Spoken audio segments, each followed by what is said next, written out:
Bonjour, j'ai une question pour vous. C'est une question simple, mais qui va nous amener à méditer la parole de Dieu avec vous aujourd'hui.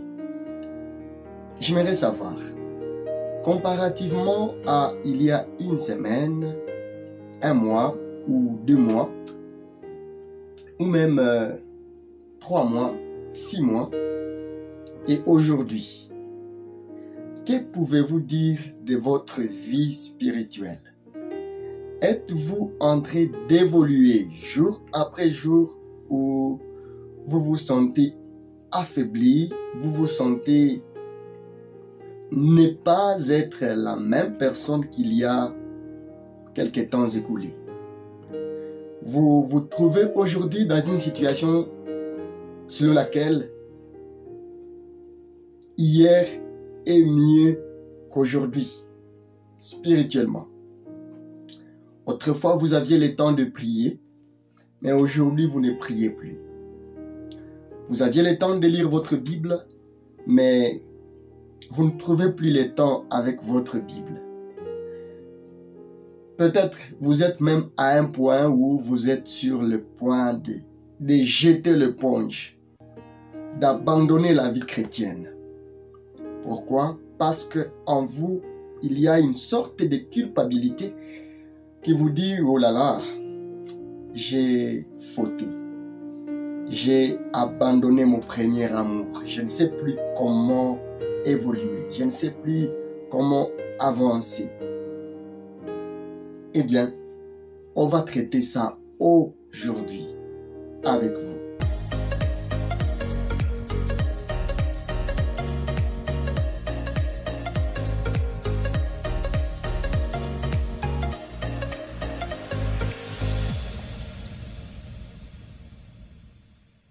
Laissez-moi vous rappeler un passage très intéressant dans la Bible. C'est dans Ésaïe, chapitre 42, le verset 3, là où on donne la prophétie sur Jésus, la même parole qui sera répétée par Matthieu dans Matthieu, chapitre 12, le verset 20, où on est en train de dire que les serviteurs de Dieu, parlant de Jésus, il ne cassera pas, il ne brisera pas les roseaux qui est faible, le roseau qui est abîmé. J'aime la suite qui dit, il n'éteindra pas les lumignons qui fument encore. Dans la version Gédéon, il est dit, il n'éteindra pas la mèche qui fume encore. Jésus vient pas pour éteindre la mèche qui fume, pas pour casser le roseau qui est abîmé. Non, ce n'est pas cela la mission de Jésus. Voilà pourquoi, dans votre situation, vous êtes peut-être comme ces roseaux abîmés. Cette mèche-là, qui autrefois était bien allumée, en flamme pour Dieu, mais aujourd'hui, elle ne laisse que sortir de la fumée. La bonne nouvelle que j'ai pour toi est que Jésus est prêt à te redonner la force, le courage, la vie d'autrefois, voire t'amener plus à un niveau plus élevé que celui que tu avais déjà atteint il y a quelque temps passé. Vous savez, il arrive des fois dans notre marche avec Dieu, nous connaissons le haut, nous connaissons le plein succès, nous connaissons une route sans pierre, comme on peut le dire. Et à d'autres moments, nous qui étions au sommet, nous nous retrouvons dans la vallée. Peut-être parce que nous n'avons pas pu tenir face à la tentation. Peut-être parce que nous avons été gagnés par une distraction que le diable a mise sur notre chemin. Peut-être parce que nous n'avons pas simplement veillé, selon la recommandation du Seigneur qui nous dit « veillez et priez ». Peut-être parce que nous nous sommes seulement délaissés, et nous avons normalisé notre vie chrétienne. Ou peut-être parce que nous avons oublié nos vœux envers l'Éternel. Écoutez, peu importe la raison qui vous fait dire aujourd'hui que vous n'êtes plus la même personne qu'il y a 1 mois, 2 mois, c'est pas combien de temps passé, mais je veux juste vous dire que la solution, c'est de vous approcher de Dieu. Ne restez pas dans cet état-là, non. Vous avez intérêt à revenir, à reprendre votre marche, votre force, votre courage, votre zèle pour Dieu. Écoutez, laissons-nous être enseignés par l'apôtre Pierre lorsque il vivait avec Jésus. Il a dit à Jésus, Jésus, si tu vois toutes ces personnes ici t'abandonner, parce que tu dis qu'on frappera les bergers et les brebis se disperseront. Jésus, regarde-moi dans les yeux. C'est ce que Pierre disait à Jésus. Jésus, regarde-moi dans les yeux. J'essaie d'embellir la scène. Regarde-moi très bien. Moi là. Wallahi, comme on peut le dire. Je ne peux pas t'abandonner. Si tous t'abandonnent, moi, je resterai avec toi. Jésus a regardé Pierre et il a dit, peut-être, peut-être. Et on nous rapporte que quand Jésus fut arrêté, Pierre était quand même dans la foule. Bravo, Pierre, tu n'as pas fui comme les autres. D'autres sont déjà dans leur maison, se sont enfermés parce qu'ils ont peur d'être attrapés avec Jésus. Mais alors, dans la foule, Pierre, on vient le dire, ce vieux ici, apparemment, il était avec Jésus. Voilà Pierre qui va dire, moi là, être avec Jésus. Jésus là que vous avez arrêté. C'est Jésus que vous avez arrêté ou un autre Jésus du quartier? On dit non, c'est celui-là qu'on a arrêté. Pierre va dire, je ne le connais pas. Alors, en deuxième reprise, quelqu'un d'autre vient et il lui dit, toi là, tu étais avec Jésus. Et Pierre va dire, c'est un mauvais jour pour moi ou quoi? Qu'est-ce que vous voulez de moi? Moi, je ne connais pas Jésus. Pourquoi vous voulez dire toujours que j'étais avec ce type? Et c'est là que, pour la 3e fois, on viendra dire à Pierre, Pierre, regarde même ta façon de parler. Regarde même ta façon de marcher. Tu étais avec Jésus. Il s'est souvenu de ce que Jésus lui avait dit. Que le coq ne chantera pas avant que toi, tu ne puisses me renier 3 fois. C'est tellement dur d'accepter que nous sommes humains et que nous sommes en quelque sorte faillibles et que nous sommes en quelque sorte faibles. Il y a des situations dans lesquelles, laissez-moi les dire comme ceci, comprenez-moi bien, Dieu permettra que vous puissiez tomber pour que vous puissiez arrêter de vous surestimer et que vous puissiez apprendre de vous accrocher, de rester attaché à Jésus. Savoir que seul vous ne pouvez rien.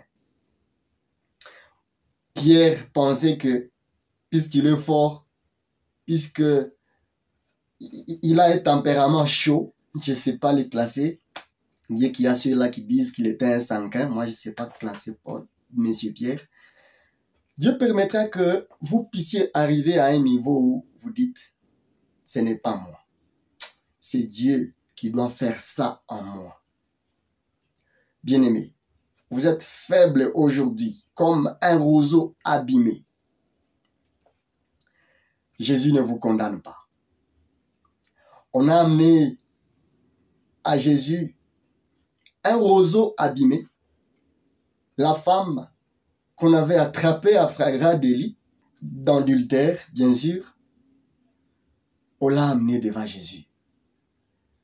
Et on a dit, Moïse nous a dit de lapider des gens comme celle-ci. Alors, toi, Jésus, qu'est-ce que tu nous dis? Jésus a gardé son calme. Il n'a rien dit. Bien au contraire, il a commencé à écrire par terre. Il a commencé à écrire, on ne sait pas ce qu'il était en train d'écrire. Un prédicateur avait dit aux gens, venez, je vais vous dire ce que Jésus était en train de dire, d'écrire par terre. Eh bien, c'était qu'un mensonge. On ne sait pas. La Bible ne nous révèle pas ce que Jésus était en train d'écrire. Il a seulement dit, celui qui n'a jamais péché, qu'il soit le premier à jeter à cette femme la pierre. Ce n'était pas une équation facile. Hein? Et je pense que même la femme était surprise d'attendre ça. Elle avait dit, ah, quoi? Elle s'attendait à ce que des scribes, des pharisiens prennent des pierres parce que c'était des hommes qui enseignaient la loi de Dieu au peuple. Elle pouvait s'imaginer que ceux-là n'ont pas de péché. Mais non. L'homme en lui seul ne peut pas vivre sans péché. Mais il a besoin de Dieu en lui pour ne pas pécher. Voilà pourquoi Paul dira dans Galates 2:20, ce n'est plus moi qui vis, mais c'est Christ qui vit en moi. C'est Christ qui me rend capable de vaincre le péché. Quand il dit, j'ai crucifié la chair, lui il crucifie. Mais la chair souvent tentera de sauter de la croix. Qu'est-ce qui va nous maintenir sur la croix? C'est Christ en nous. Moi et Christ, nous sommes un. Christ en moi me donne la force, la capacité de résister, de vaincre le mal. Jésus a regardé cette femme et il a dit, où sont ceux-là qui t'ont condamné? Tous étaient déjà partis. Pourquoi? Parce qu'il s'était reconnu coupable, au même titre que la femme qui était là, courbée devant Jésus. Bien-aimés, pourquoi je vous amène cette histoire aujourd'hui? Je veux juste vous dire que votre situation a une solution. Peu importe que vous soyez faible maintenant, Jésus vous dira, comme il l'avait dit à la femme, moi aussi je ne vous condamne pas. Moi non plus, je ne vais pas vous condamner. Pourquoi? Parce que je ne suis pas venu pour vous condamner. Je suis venu pour vous sauver. Je suis venu pour vous donner la vie. Écoutez ce que Jean nous dit. Il dit, les diables, le voleur, ne vient que pour voler, tuer, détruire. Mais moi, je suis venu afin que vous ayez la vie et que vous soyez dans l'abondance. Que vous ayez la vie de Dieu, la vie Zoé de Dieu en abondance. Je ne sais pas ce que le diable a volé en vous au point que vous vous sentez comme cette mèche qui fume. Quand Dieu vous regarde, il veut vous rallumer. Quand vous vous sentez comme ce roseau abîmé, quand Jésus vous regarde, il voit réellement que vous êtes un roseau faible. Vous ne pouvez pas tenir de vous-même. Mais il veut vous fortifier. Il veut vous fortifier. Jésus veut vous fortifier. Et donc, que dire? Jacques chapitre 4, le verset 8 nous dit « Approchez-vous de Dieu et il s'approchera de vous. » C'est là que vous pouvez dire « Tel que je suis, sans rien en moi, sinon au sang versé pour moi, et ta voix qui m'appelle à toi, agneau de Dieu, je viens,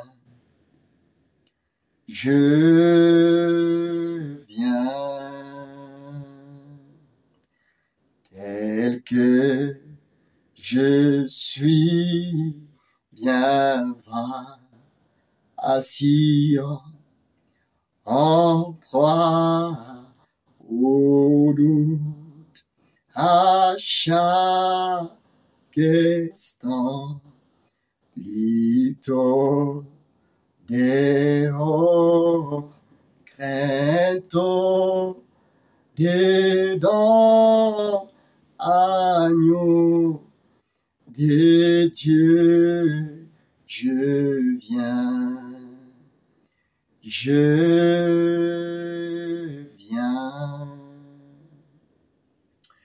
Tel que vous êtes, Dieu vous connaît et il vous voit. Souvenez-vous, il est miséricordieux. Un enfant de Dieu avait reconnu la miséricorde de Dieu. Et il avait dit, miséricorde sondable, Dieu peut-il tout pardonner? Ah, soudrais si grand coupable, et mes péchés oubliés. Jésus, je viens en toi, tel que je suis. Je viens en toi. Jésus, je viens en toi, tel que je suis. Prends-moi.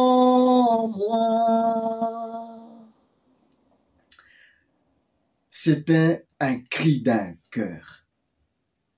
Quelqu'un qui s'était reconnu et qui avait reconnu la miséricorde de Dieu. Bien-aimé, Jésus n'était pas le lit mignon ou la mèche qui fume encore.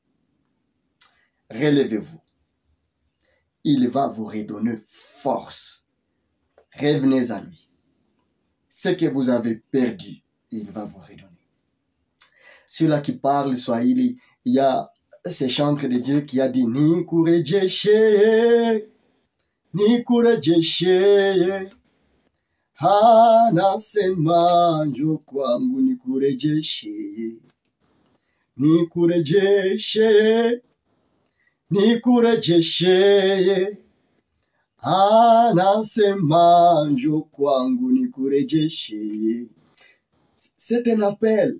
C'est Jésus qui dit viens. Ce que toi tu as perdu, moi je vais te redonner. Ce que le diable t'a volé, moi je vais te donner à nouveau la vie.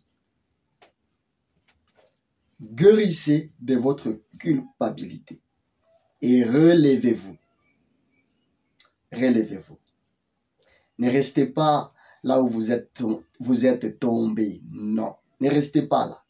Levez-vous. Et ma prière pour vous aujourd'hui est que Dieu vous donne la force de vous relever, de vous souvenir d'où est-ce que vous étiez tombé et d'accepter de marcher avec Dieu. Il est fidèle.